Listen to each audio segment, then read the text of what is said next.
Hey guys, it's Marni. Buying a car is a not so fun experience for most people, and it doesn't have to be. At TrueCar.com, they'll help you get rid of the fear that you may overpay. You know when you'll get a fair price because they show you what others paid for the car you're looking for. TrueCar.com analyzes what people are paying for their cars in their market and shares it with consumers so that they never have to overpay.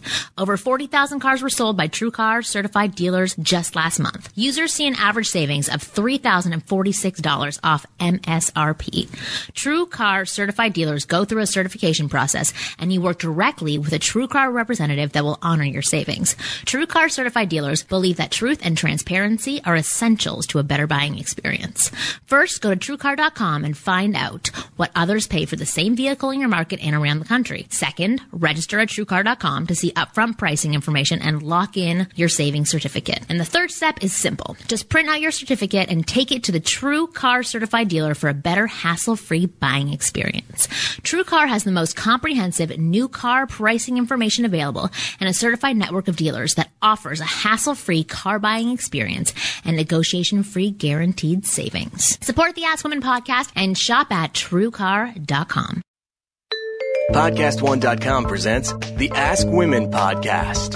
A place where three female comics and a professional wing girl get together to dissect the female mind. You don't know how I feel. And explain it to men in terms they can actually understand. Boobs. Now, here's the lovely ladies of Ask Women. Hey guys, welcome to the Ask Women podcast where you get real advice straight from the source. I'm Kristen Carney, comedian, host, actor, confused human being. Here, of course, with Marni Kinrys, bestselling author, very focused on her career, winggirlmethod.com. Oh, thank you.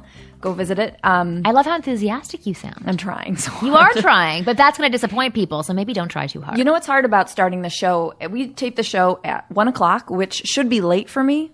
I mean, that should be like, you know, you're 31. Yeah, that's like midday. Right. But for me, it's like I haven't talked to anyone yet. My voice is always crackly, and I'm trying to actually just get into the swing of being a human. That's what happens. I get it. Yeah. But we had good chit-chat before. Chit-chat. Now I'm like 50 years old. But before the show. So I think that's why you're more enthusiastic this time. I'm trying. I love it. Yeah. Good shirt, good voice. Thank you. It's all Thank coming you. together, Kristen. Well, I'm trying to turn it on because we have Dennis Hoff coming in on the second half of the show, who, as some of you, or 100% of you probably know, because you're all dudes, is Dennis Hoff, who is a brothel owner, I guess technically.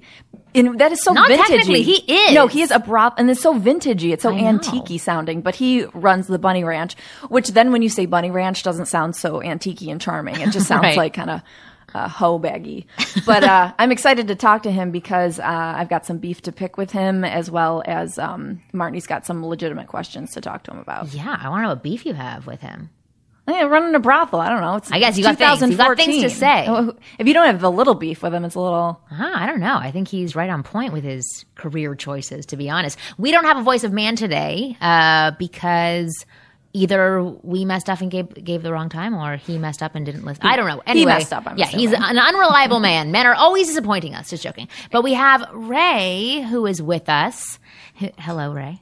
Hello. Yes, and he is our wonderful producer on the Ask Women podcast. And he will be voicing in as the voice of man for the show. But before we start... cranking up the douche. Yes, exactly. We need that. We need some douchebag. So before we get to having our normal conversation, I want to get into a Wing Girl Minute. Married men and men in a long-term relationship, listen up. Want your lady to crave sex with you and initiate sex more often? As a married woman myself, I know that it's tough to get to a sexy place when you're constantly feeling like the maid of the house. So, if you want more sex, start picking up the mop, make the bed, tidy up the bathroom, and take some of those household chores off your lady's plate. The more she feels like you're contributing to the home, the more turned on she'll be. If you want to make it even more fun, you can get her a sexy maid's outfit and tell her to put it on. And no, don't listen to this part of the minute. And watch you scrub the toilet. You wouldn't think toilet bowl cleaner would be an aphrodisiac, but boy, is it ever. And that is my Wing Girl Minute for married men, not man, and men in a long-term relationship. I hope my boyfriend is listening. That has been such an issue always for us, but That's funny that you brought that up, because actually a friend of mine tweeted yesterday. He's a comedian, but he said, like, dudes not getting laid, just clean your bathroom. 100%. It makes a huge difference. Oh, for sure. Huge. And I actually remember the first time I saw my current boyfriend's bathroom, which was it was like one of those make or break moments that totally should have broken us. Right. I mean, it was like, it's like we're having braids to go hiking. Exactly. I mean, it was just shockingly bad because we had good experiences, and all of a sudden I'm like, get to see his apartment, and I was like, goo, when I walked in like the bathroom. literally goo. Yeah. That's disgusting. Literally. And he will say things like, no, it wasn't that bad. And so to this day, so I sometimes wonder if we're on the same page just visually.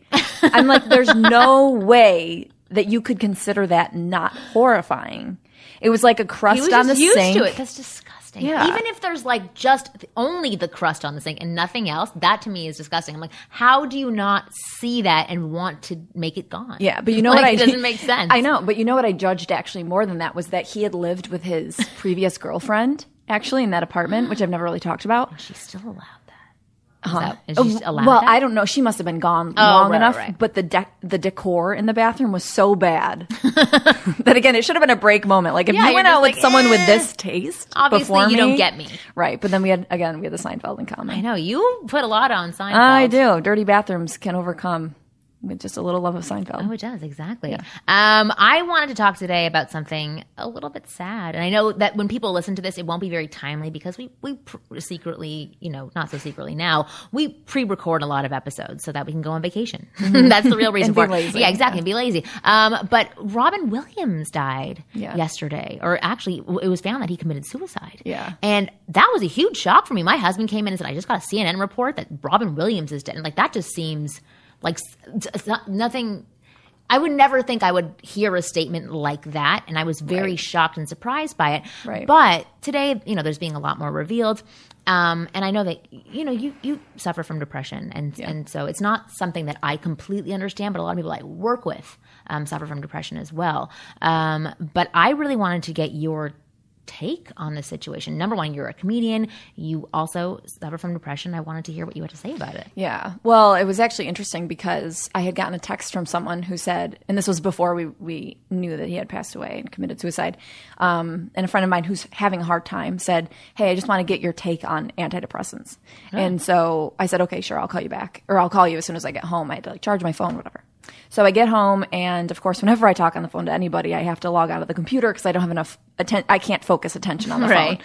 So I called, and as I called, I just logged on to Facebook, and I said, well, speaking of antidepressants, Robin Williams just killed himself. Right. And it was just a very timely moment for that conversation. Right. My take, I have a hard time, and this is actually probably like a little bit of depression speaking, but it's so hard for me to compare any of myself to someone like Robin Williams, who's so deeply talented and classic and beloved and all that stuff. So, but it's a normal thing, I think, to personalize any tragedy.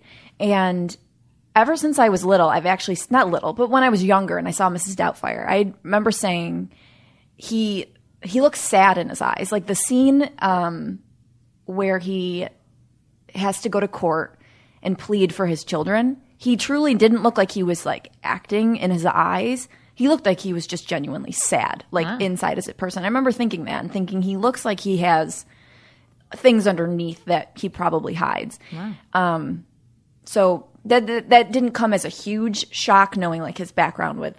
I mean, it came as of course, a shock. Like, why would a guy who's so successful and so prolific, no, but you weren't want to that take he was himself so sad. from everybody in his family and everything? But yeah, I'm not surprised he was so sad, and I just don't want to sound so cliche, but seeing the overall reaction of everyone's outpour of how much they liked him and remember being either influenced by him or days brightened up by him, really makes you feel, and this is where like the depression I think comes in. And I'm not trying to be selfish in this, but it makes me feel so small. Like, if this guy, and I actually tweeted this, like if he doesn't like himself, how can any of us? So I think that's a really negative way to look at it. But I think that as we're going to talk about, this show is all about negativity, so. Right? But as we're going to talk about, you shouldn't be afraid in any aspect of your life to ask for help. Yeah. And so for me, that was the biggest change in my life was when I asked for help. And the reason I didn't ask for help for so long was because it was so complicated. And when you're already so low in a hole and you feel so entrenched in like sadness, to then be able to seek help it sounds easy, but it takes so much energy. It feels like you have to be prepared to run a marathon just to find help, especially when you don't have the money and you don't have insurance. Right. And you know, so that is you the feel, hurdle, 100%. Right. So you feel helpless. Yeah. And I for, since I was probably 20 years old, I would say maybe 18, 19, it started, but up until I was 29 or 30, didn't seek, I went to therapy and stuff, but because it was affordable, but I didn't seek medical help. And it was because I couldn't afford it. I couldn't afford to go to a psychiatrist that cost $300 a session. I couldn't do it. Right. So the problem, I think, lies in the fact that seeking help doesn't seem like an option. Obviously, he has sought help in the past, and obviously he has the means to do so. And it doesn't always solve everything, but I think for me, that was a huge, huge help. But I felt incredibly dark moments where, you know, where you feel those feelings and I can semi-relate. And I guess I'm trying to stay like not super dark, but in those moments, your brain does operate on a different level. Rational thinking is completely different for you than it is for someone with the normal chemistry happening. And so I've felt those feelings before. I've always said, like, I'm not like ballsy enough to do anything like that. No matter how sad I got, I couldn't do it because I'm just pussy, to be honest with you. Well, but thank God. Yeah, thank God. But yeah, I feel somewhat like I can relate with him, and then on the other hand, I totally can't because of his like level of genius. Well, to tie it back to the people that listen to our show, and even if, you know, for me, I can't imagine going to that place either to be that sad. But I've also had extremely down moments. Yes, I talk about positivity a lot on the show, but that's because I have sought help in the past. I have continuously worked on myself, and I now have, as I talk about, a tool belt full of tools to pull on if I ever do get to a sad place. But I'm still constantly always dealing with, do people like me? Am I their number one? Am I special? And feeling that I'm alone and I have faster ways to pull myself out of that negative hole. Whereas before I started doing the work that I'm doing, I would be in it for weeks. And what happens during that time, as you know, it just separates you from people. Yeah. And I know that a lot of the guys and girls who are listening to the show can start to do this in their own dating lives. I'm never going to find the right person. I'm not good enough for the right person. A lot of the guys, and one of the questions that we have for today, hopefully we get to it, it's this guy who you can tell the way that he's framing everything in the question is he's saying, I'm not good enough for anybody, but what can I do? And it's really just, you know, that first part of the question, it's thinking, I'm not good enough for anybody. Right. So for this week's chapter in the Man's Playbook, I want to talk about getting help. Yeah. Are you horny to win? Are you horny to win is not appropriate. No, we're not. Are you horny to seek help? Yes, exactly. Are you horny to seek help, people? Well, here's what you do. Okay, so we kind of did talk about it before even introducing the chapter, but just to reiterate, there's nothing wrong with you if you seek help. When I first started my business, and I've been doing this for 11 years now, and people would say to me, oh, that's what you do? You must work with some huge freaking losers. And I didn't say that. And I would look at them and say, actually, these are some of the best men I've ever worked with in my entire life because they're asking for help and they're doing research to become better people. That's a strong person, not a loser. The loser is the one who asked that question because they're too afraid to ask for help. And for me, I used to be very afraid to ask for help, especially for things like picking up girls, right? Which you're, for me, maybe not, but, or even like picking up guys. You're naturally supposed to be good at these things. So it's embarrassing if you need the help. But for things that you don't know how to do, like playing tennis, you sometimes go to a tennis coach or a tennis instructor. Why Talk about embarrassing. Yeah, exactly. But like the thing is that it's really in your head that one thing is appropriate to ask for help for and one thing is inappropriate to ask for help it's for. very ingrained from us. Yeah. Or for us, you know, from just growing up in society. For sure. Yeah. And the thing is that asking for help doesn't make you weak. It makes you a strong person. And I'll give a personal story. Before my husband and I No, actually not. It wasn't before we got married. It was actually after. I had some moments of panic attacks. It was a year where I was, questioning what I was doing with my business. I was questioning myself. It was my first year of marriage as well. And I think I was getting close to 30. Maybe I forget exactly what it was. Yeah, that's like a perfect storm. Yeah. It's like everything was being triggered at that time. So I was just constantly doubting myself for some reason. And I would put it a lot onto my husband, which at the time I thought was extremely fair, because when he had his moments, I helped him out with it. So I was like, well, if I have my moments, you should be helping me out with that too. Until about 5 months into that situation, where he was dealing with me a lot, with me coming in and crying to him constantly. And he helped me as best as he could. He's not a coach, but he's helped me and soothed me. And I went for a walk with one of my girlfriends, and I was complaining that he wasn't able to help me the same way that I was able to help him. And she kind of called me out of my shit and said, like, you have to help yourself first. And it's something that I tell every person that I work with, but I wasn't even able to take my own advice, like not realizing that they were directly connected to each other. And so I was like, oh my God, you're absolutely right. Like, I have to sort my shit out and work on things. And so I came home that day and I said to my husband, I'm like, this is not on your shoulders anymore. Like, I have to take care of this. And I'm going to do the research and figure it out about who to speak to and how to get help. And I totally agree with you. But I think what's difficult again for some people is the switch flicking in their brain. Because if you need help, but you feel so kind of buried by by the weight of it, to then see the light and say, oh, I can get help in whatever it is, if it's dating or money or, depression or whatever.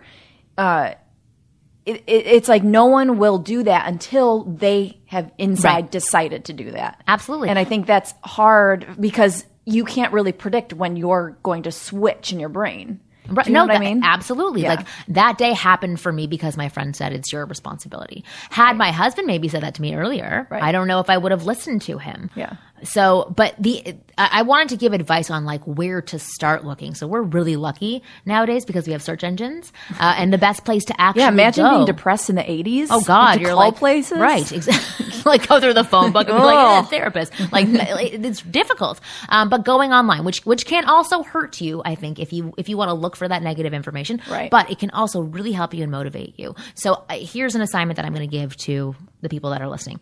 So I would love, if you are depressed or you're not satisfied or having difficulty in something or downing yourself about something specific about your life, I want you to go to Google, or I'm not going to, Bing, whatever you want to use. I don't want to be down on other search engines. Although for some reason I doubt Bing. I don't know why. I doubt Bing too. I actually a long time ago tweeted, Bing is just the sound Google makes when it crushes like other search engines. Yeah. But then I ended up hosting with AfterBuzz, and they do AfterBuzz TV, and they use Bing as like their main sponsor. So I think I took it down or something, but I was bummed. I was like, no, that was such a good tweet. One. Exactly. Whatever. Yeah, now it's in podcasting space. Yeah. Lives forever. This cannot be erased. Yeah. Bing.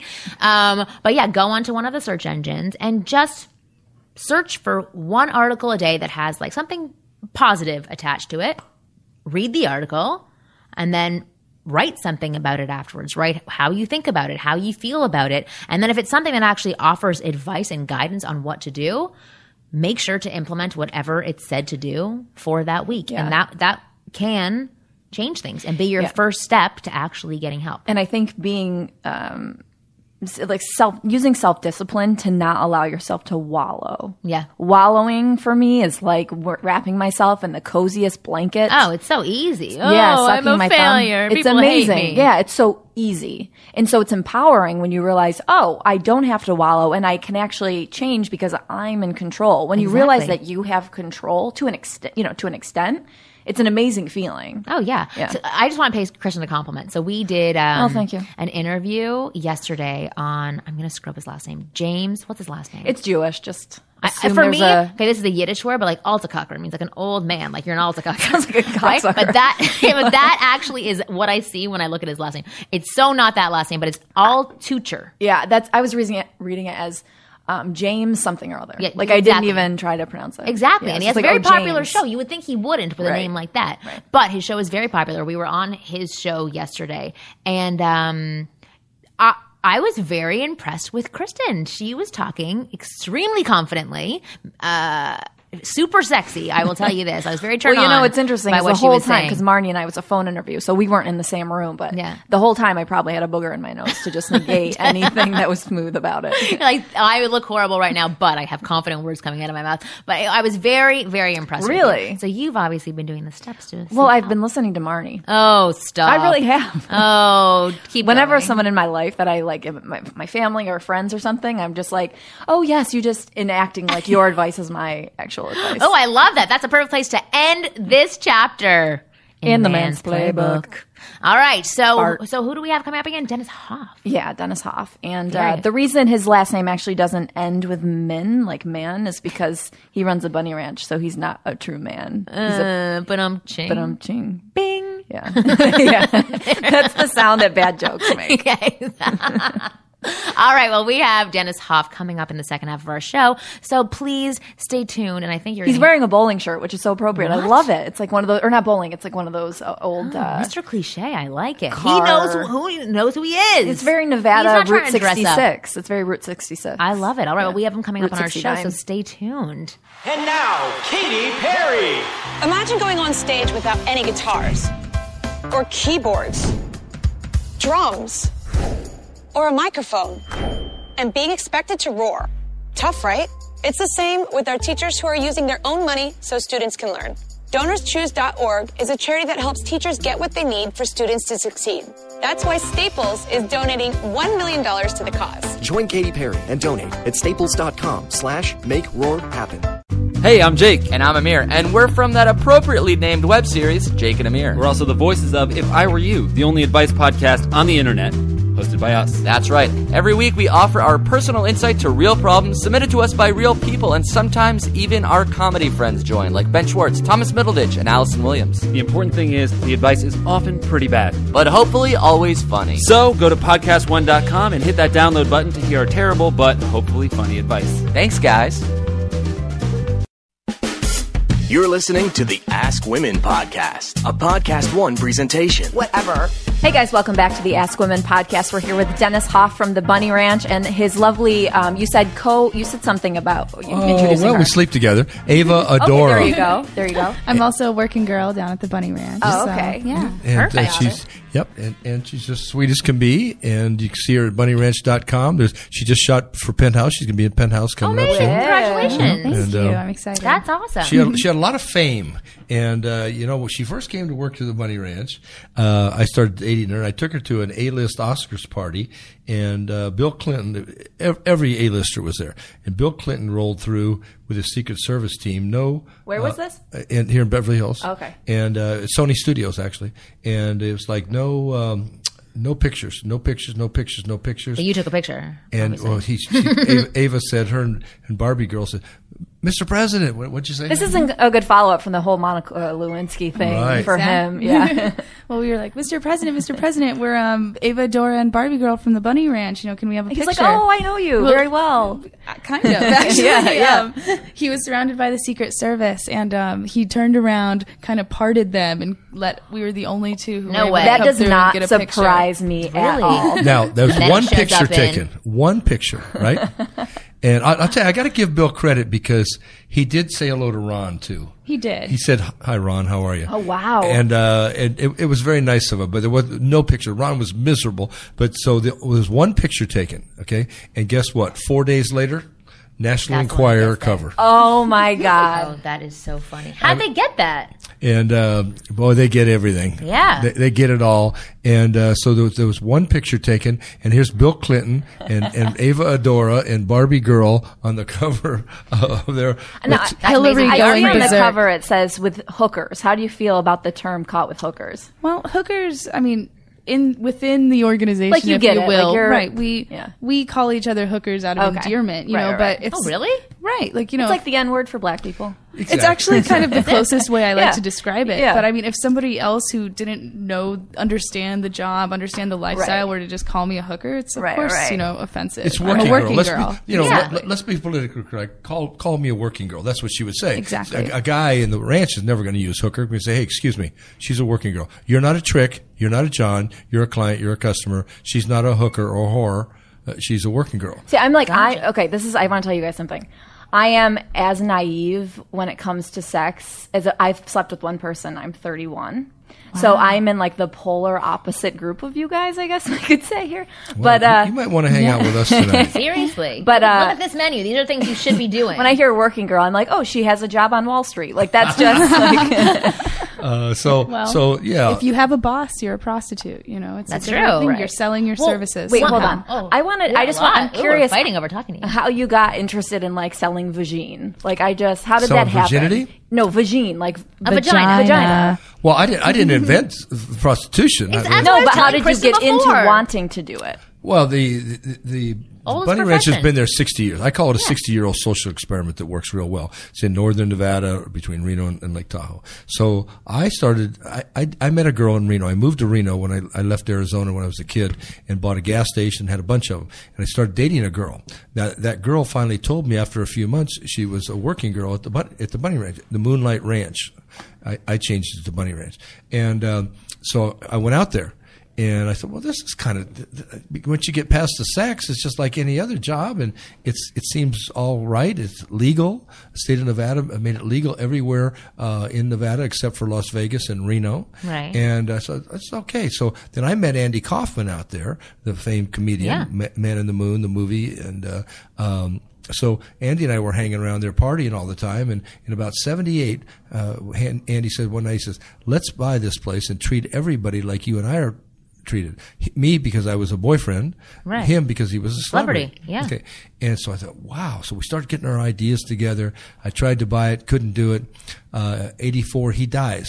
No liquor, no drugs, vegetarian, dies of cancer, right?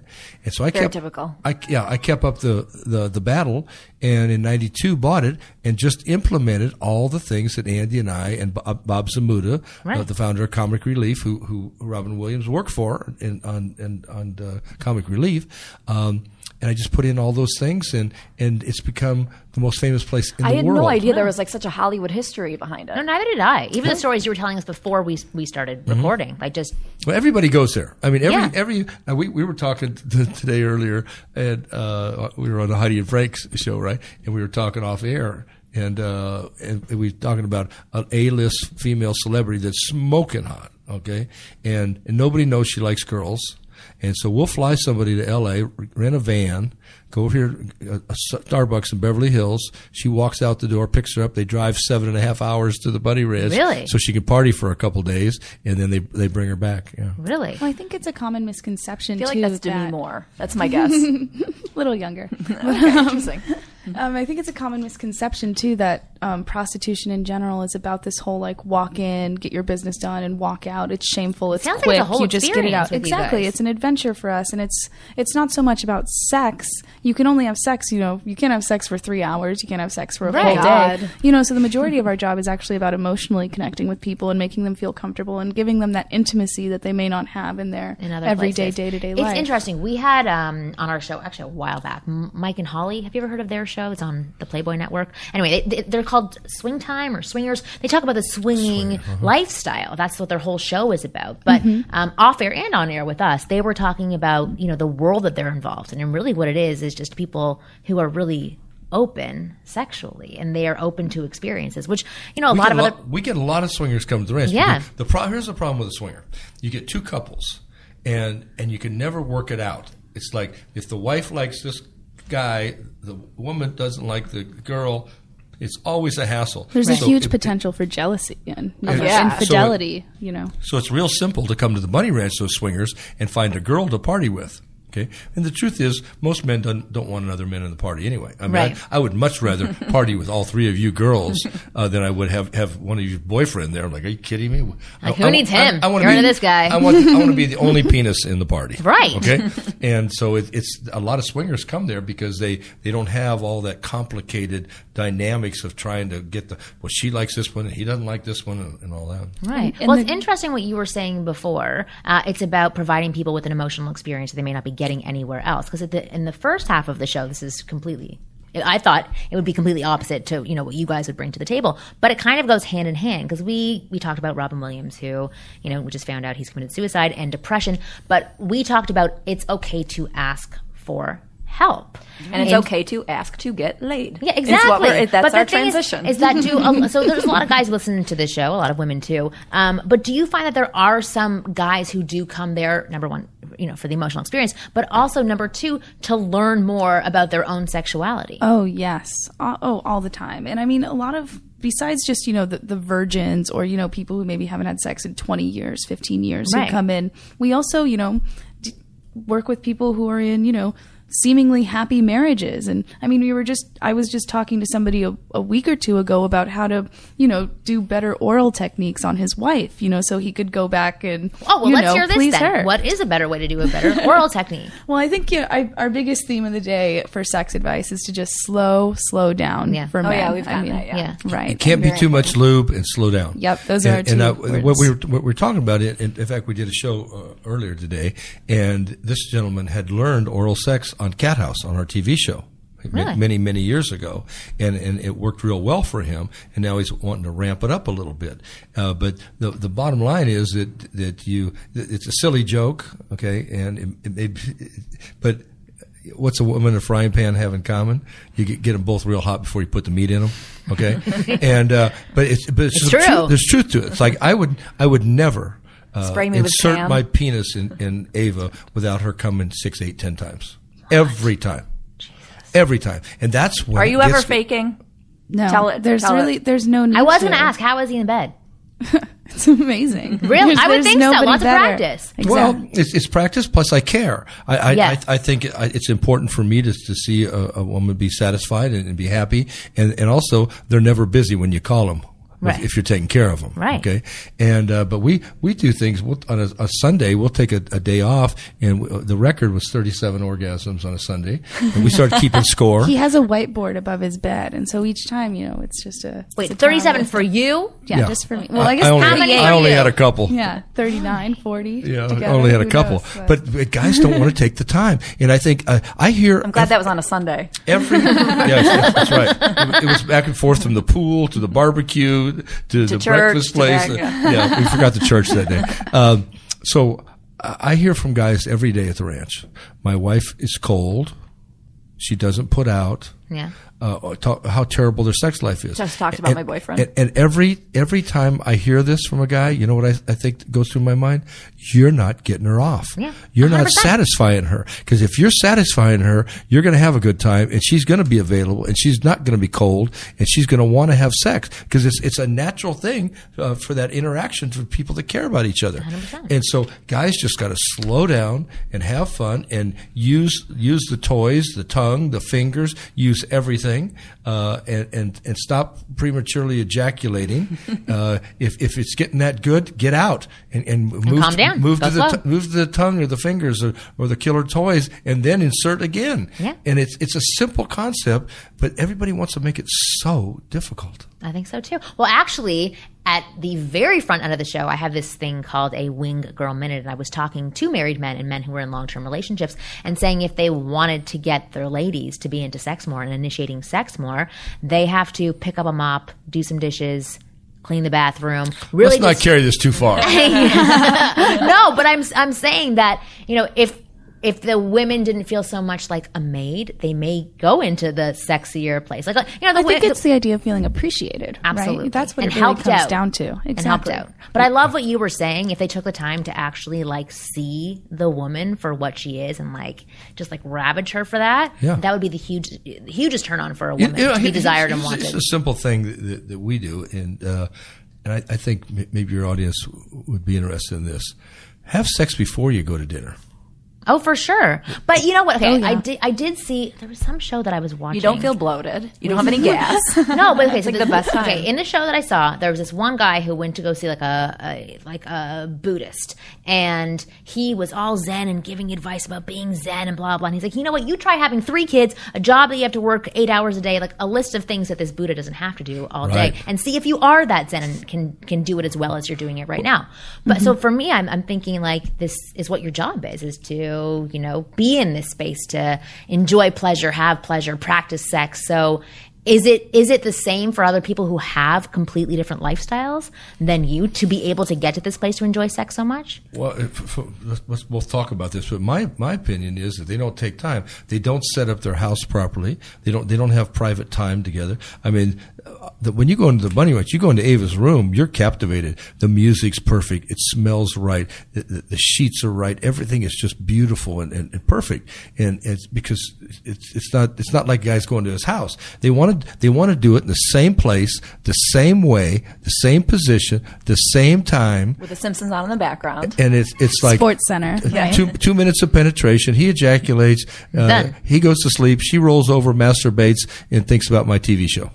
Exactly. There you go. Exactly. That's sex in America. It's true. And it's a mess. And I think when you're having kids, now you have a baby now, it makes it more difficult. You have to plan time and figure out how you're going to do this. And and it is challenging, even for our listeners, like just to know that I had to have a conversation with my husband about scheduling those things. And for him, he got anxious at first when we had that conversation. He's like, oh, I don't want to schedule blah, blah, blah, because then it feels like so contrived. And what if we don't do it on that day? Then blah, blah. And I was like, this is how things have to work right now in order for them to happen and get done. And since we have started doing that, we used to schedule dinners for ourselves to remind ourselves to do it before we had a baby, before we got married. And now that we are scheduling sex, it's kind of exciting. Yeah. And we do it on other times where it's not scheduled. At least you know when to shave your legs. Exactly. But then we also do it when it is scheduled, and then we can plan for that. So, well, I know Ava has numerous customers that come in and have told her about that, about how their life, how they can be themselves at the ranch. Maybe share that one. Well, yeah, definitely. I mean, I have many, many clients who not only have, committed relationships, wives of 20 years, 5 kids, 10 grandkids, the whole 9 yards, who come in and see me for just that day out of the month or whatever. And I know things about them they've told me that their wives don't know, or that, whatever, just because I'm the one person who they feel comfortable enough to share. And that's, the beauty of the Bunny Ranch is the discretion. And, we're best friends, and we happen to be so close of friends, I guess, that will help you with your sexual issues as well as your emotional and your whatever. Do you ever feel bad about that? Why would, because they have a secret lifestyle, like. Well, but the other alternative is, who the easiest piece of butt to get? Their secretary. Their secretary, their sister, their wife's sister, and in my case, because of the age difference, moms. Always. A girl's best girlfriend, she's always the one that will sleep with me. And that's even sadder. And so at least the guy's coming to the ranch and he has the respect enough not to get caught, where he's going to have privacy and discretion and never get caught. And I think that's real important. I think another thing to remember too is that monogamy is something that our society has constructed, fairly recently in the sense of humanity. And so I don't necessarily see you have to either be with me or have a family, and those are two mutually exclusive ideas. I mean, he can still fool around with me, have sex with me, do whatever, and still love his wife just as much, if not more, afterwards. And and I don't get offended by that. I have no, long-term emotional connection to this person where I want to be with him, so I'm happy. For you, Ava, do you ever? I'm maybe take it down a different path. Do you ever see a guy come in and you're like, really, no? Because we're all human. We're going to judge, and either you're attracted to somebody or you want a specific person to touch you or not. It is your body. Do you ever feel like grossed out or?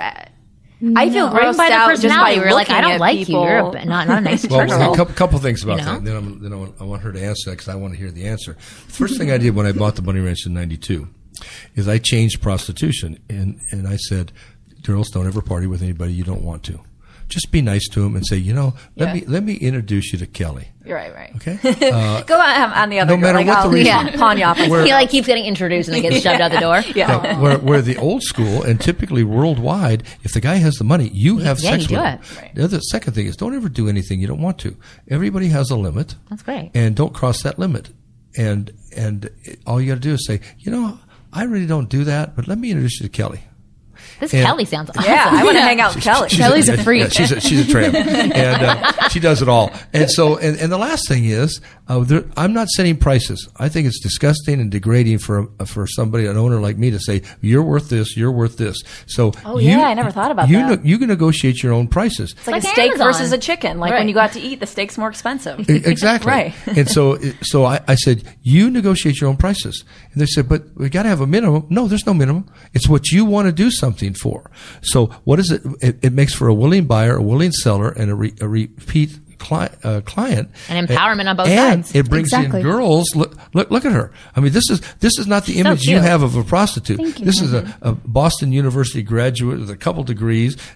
I don't want to act surprised, but I'm surprised. Oh, no, it's fine. I don't want to. Busting myths. But the way you carry yourself, I would assume that. Yeah, to be honest. She's educated. She comes from a nice family. She has choices. And the other misconception is this: all working girls, prostitutes, have been molested. They've incestuous relationships. They're damaged goods, and they have no other choices in life. She's obviously none of those things happened to her, and she's got all kinds of choices. She's paying off her school loans, and she's going to go back, and she's going to be a doctor. That's what she's going to do. Yeah, so now the second side of that is this, and you sort of went there, is that all clients are losers. They're obese, they're ugly, they're sweaty, they're fat, and they're smelly. Doesn't sound like it from what you're talking about. No, it's not that way. It's the because opposite. Here's what happens: if a guy if his time has any value at all, chasing girls it takes a lot of time. And if you're married or you have a relationship, a committed relationship, you can't do that. So this is our client. We get as many young, good-looking guys in there as you do people that you might not want to be with. So that being said, have you had people that you didn't want to party with? Well, why? It has for me. The why is important. Yeah. The why. That's for me. It's happened. I'm not going to lie and say that everybody who walks in, I'm just sure, you're great. Here's my machine. There's something great about you somewhere. I'm sure. I can see it deep inside. Right. But I mean, what it comes down to always is respect, and it's respect. I mean, that's it. If somebody's nice to me, I don't care if they're 400 pounds, 90 years old, has this, has that. If they're respectful and they're nice, they're going to get a good deal. They're going to get a good time. That's really all it comes down to. Is that the same in your own personal dating life? Like, I don't know if you guys are exclusive. Yeah, we date. Yeah. You date other people. Yeah. So then in your own dating life, is that true? Is it the same evaluation for guys that you're dating versus guys that walk in to the house? Well, he's the only person I date outside of. Okay. So you date. So you date. Well, I don't date. I mean, I think Ava's wonderful. I date her. Do I want to be with another girl once in a while? Yeah, I do. I'd rather it be with her. But is that within the house or outside of the house? I don't date. 37 orgasms. You don't have time to go date anybody. I don't date any civilian girls ever. Okay. The disease rates are too high in the age group that I want to date. It's 1 out of 4 girls has a disease, and I don't date. And that's another reason the guys come to the ranch is because the disease are out of hand in America right now. And so 1 out of 4 girls in the 18 to 25 age group has an STD. That's and horrifying. if they're prostitutes, it doubles. That number doubles. And in our business, they have 2 STDs. Yeah, every girl is tested every week. Oh, wow. Really? For everything. Yep. Blood test, everything. And condoms are mandatory. So you have to do a condom with every kind of... How does this... I've always been curious. How does this match happen? Because you always see, with... describe with Playboy, people aren't seeing. How do you guys decide that you want to date? When you have all these options and things like that, how do you become more Dennis, exclusive? How did you choose me? Well, I met her. I met her at the ranch, and I saw this beautiful girl. And then now the stereotype. If you look back in my life, every girl for the last 20 years, there's a whole wall of centerfolds, 5 foot, 5'7", 100 to 110 pound, blonde, most of them with blue eyes. Fake this boobs. is some of them have, some of them don't. Brooke didn't. Brooke was the hustler. She didn't have. That's true. Brooke's the exception. Yep. So anyway, I met her, and I loved her personality. And I look, a beautiful face. And I got to talking to her and found out she's educated. She could put 3 words in a sentence, and I could have some stimulating 3 conversation. words, high standards you've got. Yeah, exactly. I only need 3 words in a sentence. And so we started seeing each other, and the more we see each other, the more I like it, and hopefully she likes it. So it kind of happens just like it does in real life. Right, very organic. Well, so I want to hear from your point of view. What is it about Dennis? Maybe I should step out of the room. Well, maybe. I think I should. It's interesting. Like, he speaks about kind of what his ideal girl was before I got there. And so when I started working, it was never my intention to, sleep with him, be with him. I thought, we would maybe be friends or, know of each other. He's your boss, right? Exactly. It would never get to that level. But once it did, I guess, and once he started showing interest in me, I decided that my biggest thing when we first started, hanging out, sleeping together, whatever, is like, if this doesn't work out, this is not going to make me quit my job. Like, if we do not, continue working, I'm still going to be a working girl. I'm still going to make my money. I'm still going to get out of debt. I'm still going to do this. And what that enabled me to do, I think, was still, regardless of if I was hanging out with him or not, I still had my own thing. I still was building my clients, my own base, my this. And so every time that we did hang out together, it was a treat. It was an extra. It was a bonus on top of what I had already done. A treat. It's a good thing. And so, yeah. I want to know about his personality. So we talked to the guys who listen to this podcast. A lot of them are questioning approaching and picking up girls at the very beginning stages. Like, what do I have to say? What do I have to do? Can you talk to us a little bit about the way that he presented himself that triggered your attraction levels? He was just incredibly confident, and it was interesting in the sense that I almost felt like he had a plan that I didn't understand or know about, but I trusted him enough to kind of follow along. Yep. Like, I remember the first time we actually hung out, met, we hadn't even slept together, anything like that. He was just, hi, whatever, and he had said, from this day on, your life is going to be forever different. And that's all he said. He was like, and I was just like, and it's intriguing, and there's like a mystery to that, right? And I was, like, what? And 2 days later, she was tied up, blindfolded, gagged, and spinning from a ceiling fan. And you're like, I've seen this before. A day later, we were sleeping together for the first time in your manager's office. Yeah, I know. I can't. Every time I walk in there now, I think about that. It's like I've never done anything like that. How do you get any work done in there then? Well, it's difficult. It's very difficult. I would think so. That is work. Exactly. So I have some questions from our listeners, and they were. Do you guys mind sticking around to answer that? Are we on live? Yeah, no. Oh no, it's not live. It's yes, right. Recorded. I mean, yes, we're recording live right now, but not live. We are live. But yes, but yeah. So you're okay with answering questions? Of yes. course. Okay, good. That's the question. Okay, so here is the first question that I have.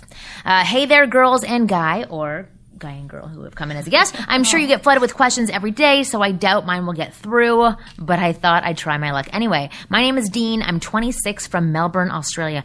I feel like I don't stand out to girls. I would say I'm a good-looking guy, not the hot guy girls would talk about, but I dress well, keep fit, and am conscious of my appearance. I rarely seem to get a smile back from a girl. I guess my question is, how do I stand out to a girl as a confident guy, smiling, and not what I projected.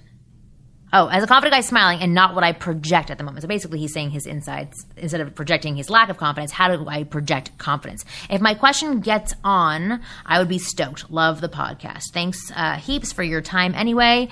From your mate down under, Dean.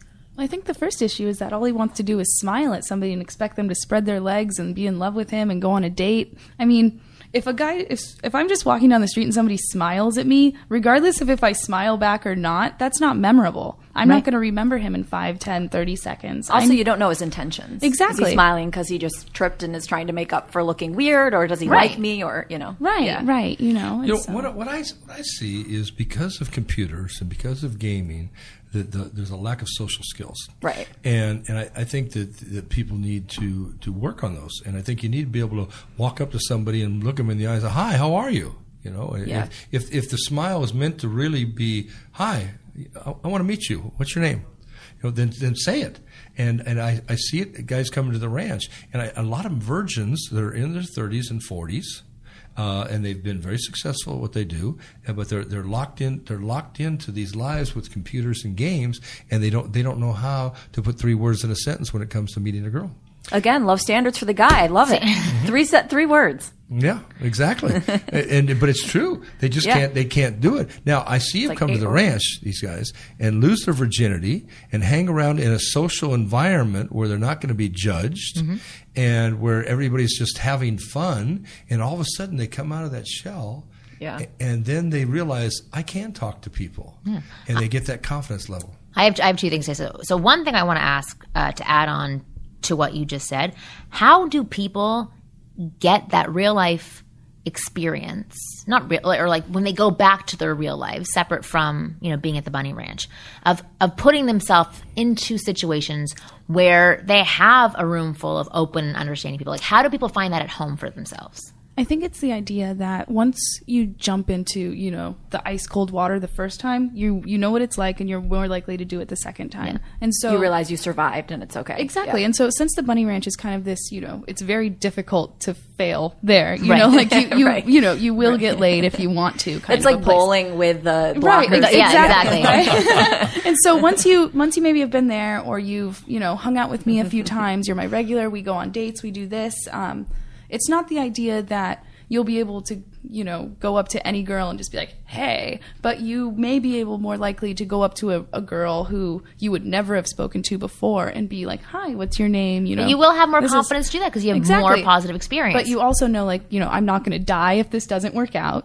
She's not going to go and, emasculate me to all of her friends and ruin my reputation, or anything if she does, like that. Screw her. Well, exactly. And, and so I think to me it's this whole idea of confidence in the sense that you really need to be direct with a woman, and you really need to not expect her to necessarily make the other 95% of the move. A smile isn't going to work. Just looking at somebody isn't going to work. And honestly, honesty is the best policy. If you like somebody, go up to them and tell them what you like about them. A girl isn't going to get pissed at you for complimenting her, unless you're like, I like your tits. Right, unless you do it exactly. And Marni always points out what can add a creepy factor would be the hesitation. Right, exactly. And the doubt. Yeah. 100%. Exactly. And actually, that was one thing I wanted to highlight for But Dean. it's like, let me add one thing. I see girls around the ranch, and if they don't have the ability to walk up to somebody and say hello and talk to them, or if when somebody looks at them, they kind of look the other way, it's because they're bashful. Because you might as well put your hand in the guy's face, because it's like you're not interested in him. Right. When they really don't mean that, they just don't have those outgoing people skills. So it's not only guys, it's girls, and everybody just has to do more and be friendly. Girls love to laugh. They love to be complimented. Hi, you know what? You look great. Oh, thank you. Exactly. Let's go do it. Thank you. I was hoping that. But it's the first step. It's a step in the right direction, isn't it? It's something that you always want to include, Ava. That's nice. But one thing I do want to point out to Dean is that from the first time, like I get the emails that come in. So the first time I read this email, I was like, this has to be on the show because. Okay, Dean, don't be insulted by this, but every point of your question towards us just screamed, I have no faith in myself, I have no confidence, and I'm constantly doubting myself. Even, I don't think you're going to read this. Right. I would be so stoked if it got onto your show. I'm not the hot guy. I do this, this, and this, which are all great things. I work out, I'm fit, blah, blah, blah, but I'm not good enough. Like, that's all that I read the entire time. He told you all the reasons to not like him. Exactly. Which is what I think you are projecting to other people. If you're screaming, I don't even like myself, don't like me, how are they ever going to? One of the things I learned is when I approach people, when I walk into a television studio, or I'm going on the Today Show or The View or something like that, whatever I do, I did it today when I walk in here. When I walk into someplace, in my head, I'm saying, I like you, I like you, I like you, I like you, I like you. And when I walk up and meet somebody, I do like them, and they feel it. Yeah. I felt it. Good. Yeah. Thank you. Energy and vibes are so real. They're actually almost tangible. If you use one of those weird things that you hang, I don't know, you can actually, get vibes that are coming out of someone's chakras, essentially. Sure. So those vibes Who actually, are you? I don't know, creepy, I don't know. But no, those things actually really exist. So you can feel those real vibes coming out toward other people. I honestly could talk to you guys for hours, but we have to wrap up our show. But thank you so much for coming in. And please plug. I'm staying right fine, here. stay wherever you want. You can. You guys can do it right on this table. Yeah, exactly. We'll join in. It'll be fun. Yeah, but join in. Please plug whatever you want to plug. Tell people how they can get in touch with you, how they can see you, how everything. The beautiful Ava Adora is on the bunnyranch.com website, which is the finest online shopping in the world today. And what is your email? Yeah, you can email me at Ava Adora at bunnyranch.com. I can answer more sex questions. You can email me to hang out steal our with me. business. What is this? No. You know, At Ava maybe Adora. some hands-on experience you guys may not be able to provide, if you will. And mine is just bunnyranch.com, at Dennis Hoff. Perfect. And it's on everything. The new season, the 13th season. 14th. 14th season. 14th, the 13th year on the Yes. 14th at 11 o'clock at night. Watch Cat House. It's about my crazy life, and I think you're going to enjoy it. And if people do have any questions, please email me. I know Ava will answer emails. If you have any questions, as silly as they might sound, Dennis at bunnyranch.com. It's simple. Look at this. And you answer those. And you guys can also find their 500 personal. emails a day, and I answer them all. Wow. Yeah. And you can also find their menu, right? Yeah, the menu is online on the Bunny Ranch site. Our message board. No artichoke Now, by the dip, way, though. that Disappointing. you're talking about guys getting to know people and getting confidence. Yeah. If you go to the bunnyranch.com site and go into our message board, thousands of people, and there are hundreds of bunnies, and people start talking and developing relationships there, and it could help you improve your social skills, or you might meet a nice girl like Ava. Yeah, good practice. Fantastic. Thanks for being on our show. Thank you for having us. Thank you so much for coming. For sure. All right, let's wrap it up. Okay. All right, we're done. This is the end of our show. But if you want to check out new episodes of the Ask Women podcast, please download from iTunes or Podcast One. You can also subscribe, so you don't actually have to download. But every new episode comes out on Thursday. Every Thursday, and it's so weird without the music playing in the background to do this for some reason. And also, please support us. Go use our Amazon link. Go to winggirlmethod.com/Amazon. Please buy everything you can on Amazon using that link so that we can keep this show on the air. And we will see you guys next week. Thanks for listening to the Ask Women podcast. Go to podcastone.com next week for a brand new show.